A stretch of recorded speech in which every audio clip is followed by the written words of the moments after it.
Hi and welcome back to another subjects video, and today we're going to be looking at the use of signals. So I've prepared a slide, so we're going to be using this to guide our way through this subject today. Also remember there'll be questions at the end just to consolidate your learning. So let's get into it.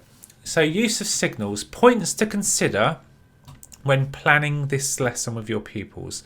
So we want to break things down into its components. So first thing to mention, it's part of the MSM routine, the part of the mirror signal maneuver routine. So it's an integral part of that, and we need to put that into context for our learners. So we want to talk about the different ways that your pupils can use signals in their car. So we're going to go through, obviously the obvious one is the indicators, and that's what most pupils will think of when you're talking about signals, signaling left or right. Often they might not think about the other signals that are available to them, so we just want to make sure that they're aware of what they are and how to use them correctly. So of course we've got the arm signals as well, which aren't used very frequently, and I will spend a little bit more time with that later on in this video, so I'm just going to skip over arm signals for now. Use of brake lights as a signal, use of horn, flashing headlights is a use of a signal, and also think about the body language of your car, where you can use your positioning as a form of signal. So for example, if you was emerging from a T-junction, from your position, drivers around you would be, if you position correctly, would be aware of your intentions, and so your positioning will help people know where you're going, as long when you use a signal as well to reinforce where you're going. So position as a use of a signal, and making eye contact with other road users.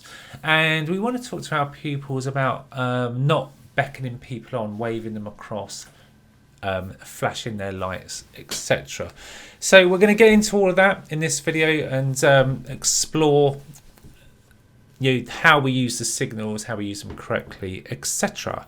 So let's just roll down here. So we want to think about when to signal, and this will help us talk about the points that I've raised above here. So we're going to refer to the DL25, the driving test report, and the DT1. So I'm just going to grab that and just pop that over here for you. Just pop that on there.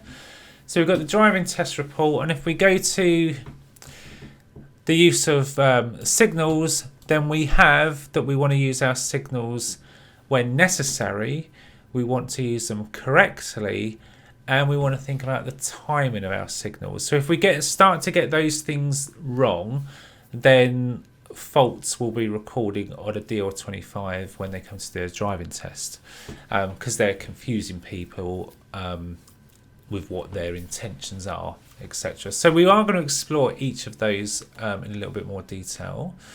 I just want to also help you with, just get the DT1. So this is the DT1.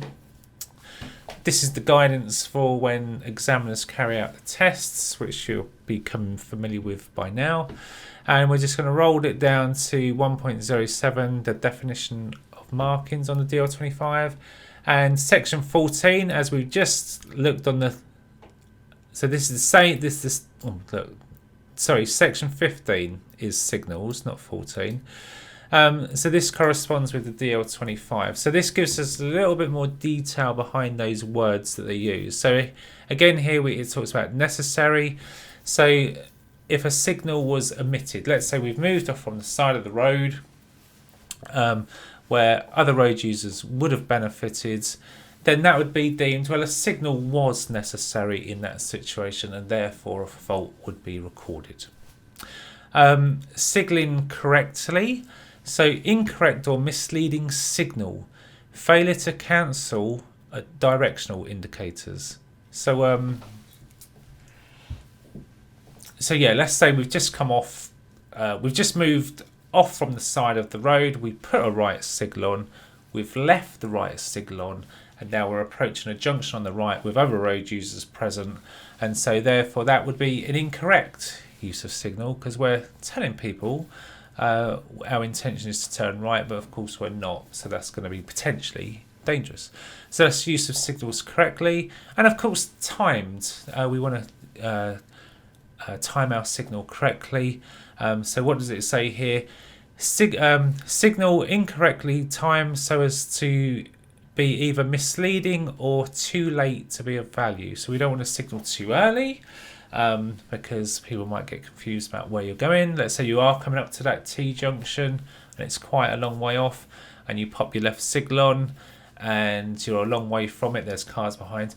They might think that you're going to pull up on the left, pull into a driveway, so we don't want to get it too early, but then we don't want to just put it on too late, so they've had no time to respond, to see that and respond to your signal. So that's what the DT1 says about it. So if we just go back to here, so now what I want to do is just sort of delve into those areas and deal with some common faults that you might encounter under each of those categories. So let's have a little look. I'm just going to move this over here. Okay, so there we go. So here's an example. So you can sort of have a think about each one of those and think, I'm going to sort of go through the potential fault. Then you could think where that would fit. Would it be in the timing box, the necessary box, or the correct box? So let's say our pupil's driving along here. We've given the instruction that at the roundabout, I'd like you to turn left, second exit. So as they drive down here, this is our second exit to the city centre. So as they drive up, they put a left signal on now. Okay, so where would that fit in terms of a fault? So this would be an incorrectly timed signal, because yeah, they do want to turn left, but because there's another left before it, then that could be very, very confusing and could potentially be dangerous. So we could be looking at a serious fault for this particular example of a fault. So that's a timed signal. Let's have a look over here. Okay, so we're approaching too many roundabouts. Now let's say on this example, we want our pupil to go ahead at both of these mini roundabouts. So your pupil drives in here to go ahead at the first roundabout and doesn't signal. Then when they get here, they think, oh, maybe I just pop on an exit signal for the first roundabout, just to let people know I'm leaving the first roundabout. Let's say there was a car here where I've got my little arrow, and your pupil pops on that left signal to say they're going to exit. But of course, their intention is to go ahead, and there's a car emerging from the left here. So we've got a left signal on, so that car there thinks we're going to go left, but we're intending to go ahead. So again, quite a common fault, could be dangerous. So where would this fit on the DL25? Is it a time signal? Well, not really. I wouldn't put it in the timing signal. Is it correct? So I would say this is an incorrect use of signal. To signal for the exit of the first mini roundabout is going to be highly confusing, cause danger. So I would put that signal correctly in that box. It doesn't really matter, you as an instructor, that you know where to put these boxes, but it just, because you're not going to be an examiner, and they go on a long course, they receive a lot of training to do that, but you as an instructor do want to correctly identify faults, and you want to recognize that there is a problem here and that you know how to fix it. Okay, so that's that example. Let's have another look at another one.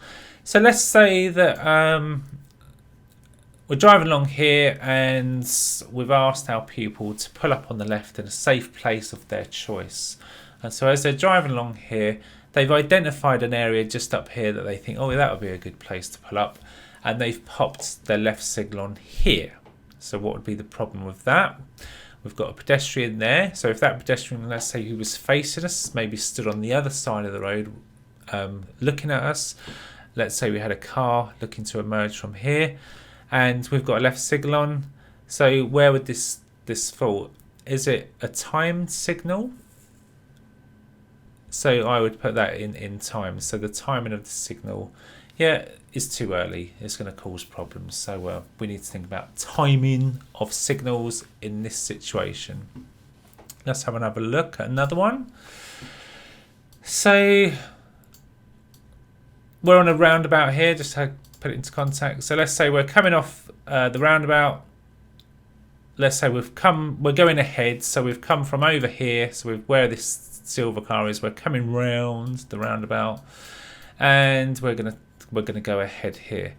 And let's say there was a pedestrian here facing us, looking to step onto the crossing, and we don't put a signal on. So we failed to signal coming off the roundabout.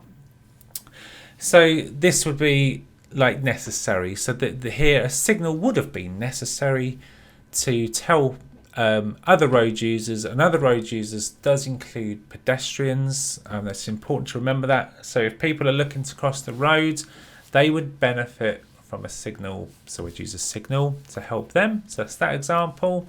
So we should be signalling to come off the roundabout here. And also, just as another question, if the pedestrian has stepped on to the crossing there, of course, what would we do? We would need to give way, because it's a pedestrian crossing, so we would wait for them.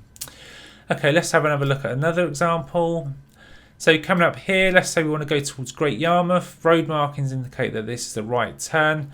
A lot of people don't signal here because they class this as ahead. I would signal here. I would signal right. So I would deem that as correct. It is a correct use of signal to allow people to know that we are going round there. Even though there is only really one choice.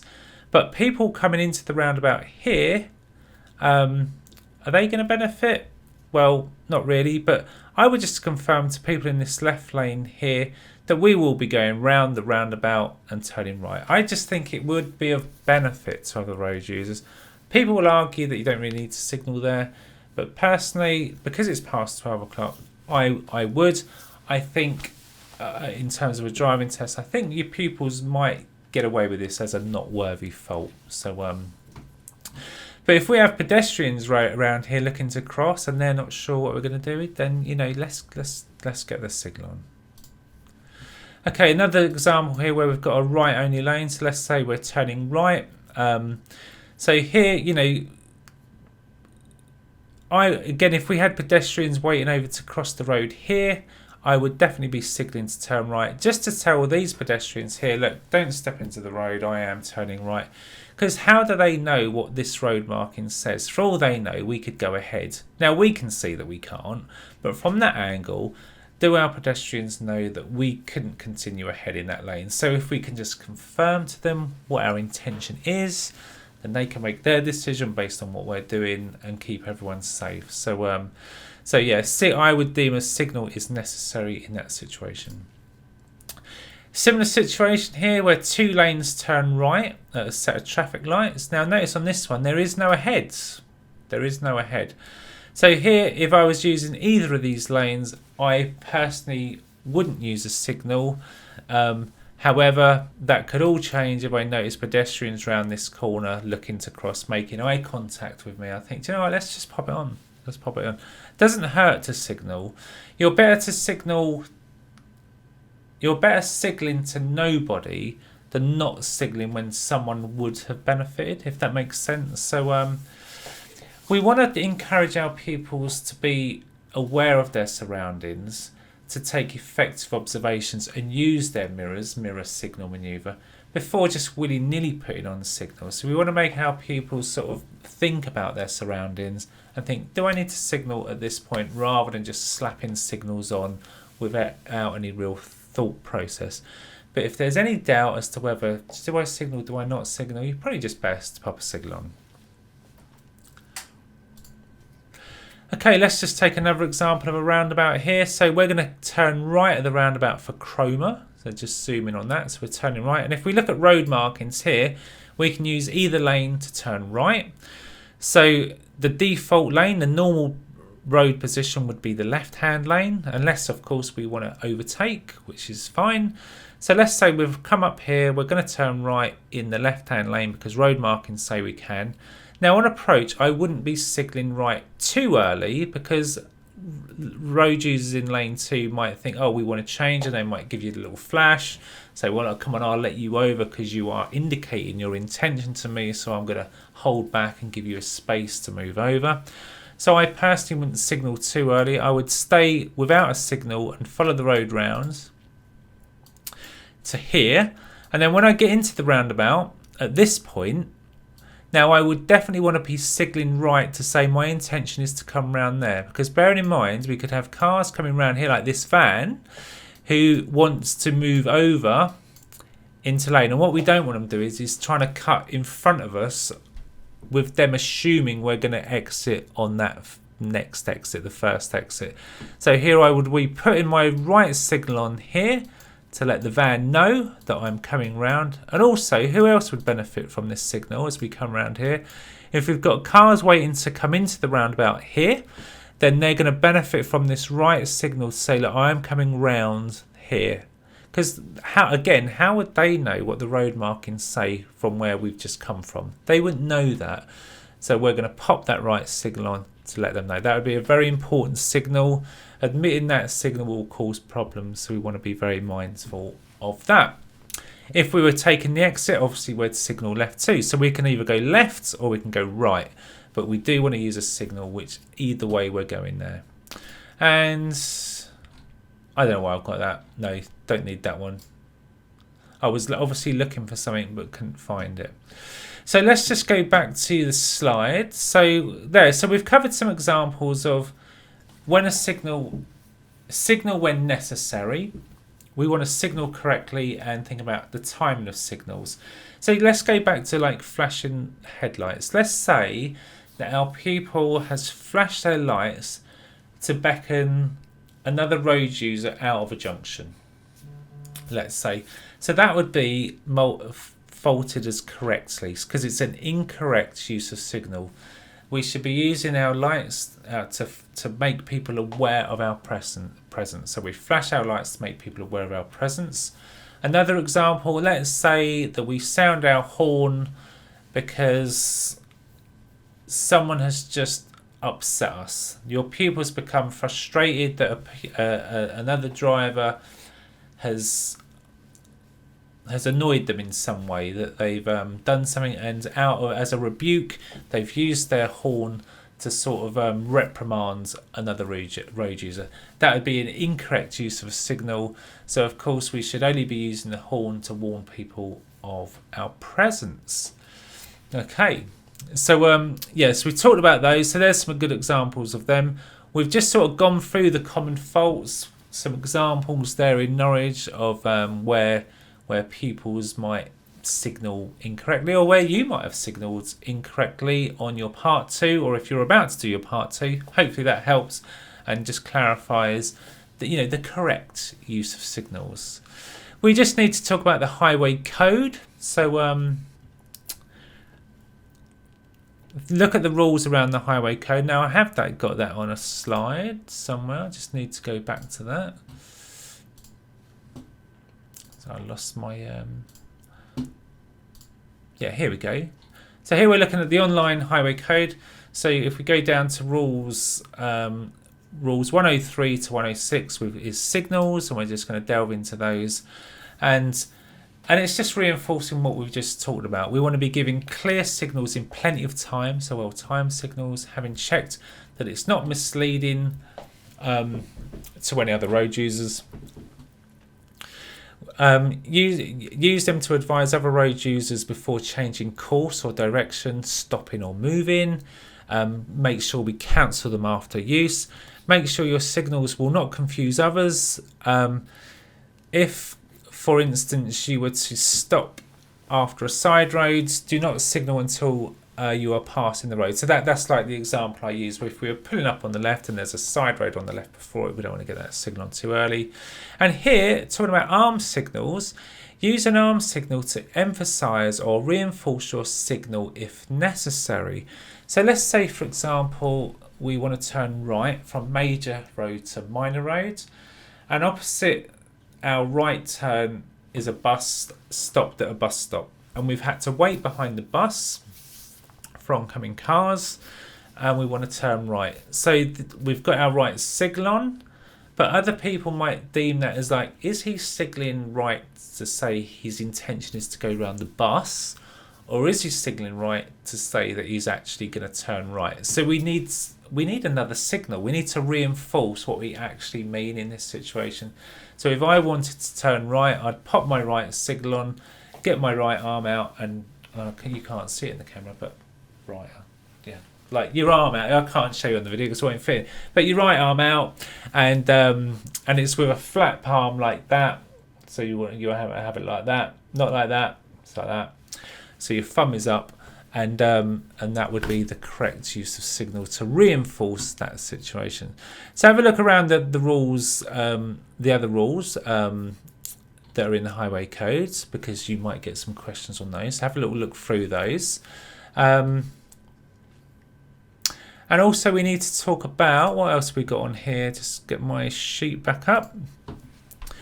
So yeah, talking about the highway code, and yeah, just wanted to mention about police and school crossing patrols. I've got some pictures here. So yeah, also in the highway codes, we've got a school crossing, and just, yeah, this is, we want to be teaching our learners this, what all of this means. So if we see a lollipop person, lollipop lady, lollipop man, or school crossing patrol, as they're correctly known as, is what all these symbols mean. So like when they're holding the stick down to the ground, it means they're not ready for pedestrians to cross. When they put it as a barrier to stop pedestrians from crossing, so they're sort of using that to hold pedestrians back, and they'll do that. When they turn it and point it into the road diagonally, as shown there, that I would treat that like the amber light. She's ready to cross the pedestrians. Vehicles must be prepared to stop. So if you're driving along and you see that, stop if it's safe to do so, like an amber light. And once they're in the road and show you that, that means stop. That is, you must stop. So that's a legal requirement to stop, as the sign clearly says stop. So that's like, get ready to stop, be prepared to stop, and the other ones there. And also we've got the police ones there, which, oh, I lost them. Oh yeah, if we go up the page. So also in the highway code, we've got what the police signals and signs mean.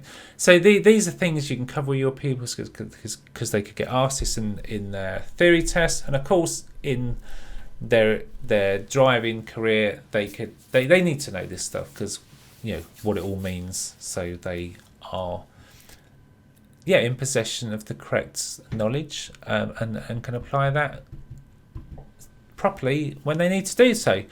So that concludes, let me just check, that concludes our little